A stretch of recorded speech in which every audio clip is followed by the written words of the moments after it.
এগৰাকী জনপ্ৰিয় ব্যক্তি সকলোৱে জানে।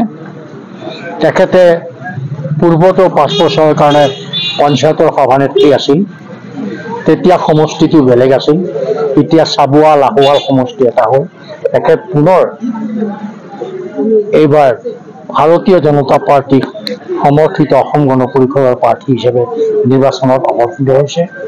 যিটো উৎসাহৰ কৰ্মীসকল লাগিছে, ভাৰতীয় জনতা পাৰ্টীক যিটো ব্যাপক সমৰ্থন জনাইছে, তেখেতৰ বিজয় নিশ্চিত।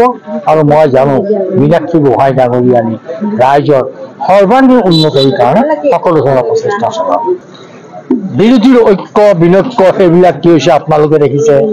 কোনোবাই এইফালে কয়, কিন্তু এটা কথাই কওঁ, 26ত অসম গণ পৰিষদ, ভাৰতীয় জনতা পাৰ্টি, গণশক্তি, ৰাভা হাছাং, UPPLৰ যি মিত্ৰতা আছে, সেই মিত্ৰতা পোল থাকিব আৰু একত্ৰিত হৈ আমি নিৰ্বাচন খেলিম আৰু ডক্টৰ হিমন্ত বিশ্ব শৰ্মাৰ নেতৃত্বত আমি পুনৰ অসমত আমাৰ মিত্ৰযুগৰ চৰকাৰ প্ৰতিষ্ঠা কৰিবৰ কাৰণে সক্ষম হ'ম।